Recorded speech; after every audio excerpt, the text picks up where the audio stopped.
भगवान सबको सुबुद्धि दो, शक्ति दो, निरंतर दो, अपना अपना कर्तव्य पालन करे और सुखी रहे। हे भगवान सबको सुबुद्धि दो, शक्ति दो, निरंतर दो, अपना अपना कर्तव्य पालन करे और सुखी रहे। स्वामी लीलाशाह महाराज की जय। आइए देखते हैं आज के वाणी।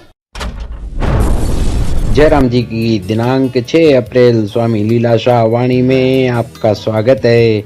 आज का विषय है अभिमान न करो। स्वामी लीलाशाह महाराज जी ने कहा है कि यह अभिमान नहीं आना चाहिए कि मैंने दूसरों का कोई उपकार किया है। ऐसा समझना चाहिए कि जो कुछ उन्हें दिया जाता है वह उनके लिए ही प्राप्त हुआ है। जैसे कोई पोस्टमैन पोस्ट ऑफिस से प्राप्त की गई वस्तुएं, पार्सल आदि लिखे पत्ते पर लोगों को पहुंचाता है, परंतु इसलिए उन पर कोई उपकार नहीं करता।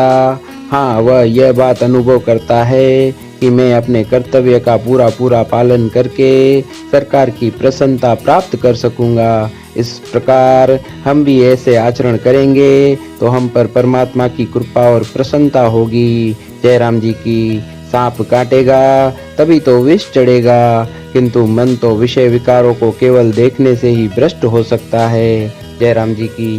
तारीख 6 अप्रैल स्वामी लीलाशाह वाणी में तव्हांजो स्वागत आहे। अॼु जो विषय आहे अभिमान न करियो। स्वामी लीलाशाह महाराज जिन चवनि था त इहो अभिमान न अचणु घुरिजे त मूं ॿियनि जो को उपकार कयो आहे। ईअं सम्झणु खपे त जेकी उन्हनि खे ॾिजे थो सो उन्हनि लाइ प्राप्त थियो आहे।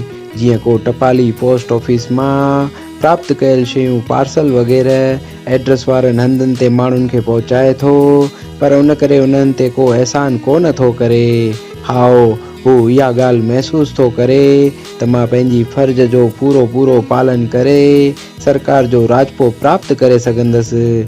जयराम जी की। अहिड़ीअ रीति असां बि वर्तंदासीं त असां ते परमात्मा जी कृपा ऐं प्रसन्नता थींदी। जयराम जी की। नांग डंगींदो तॾहिं त ज़हर चढ़ंदो, मगर मन त विषय विकारनि खे सिर्फ़ ॾिसण सां ई भ्रष्ट थी सघे थो। जयराम जी की।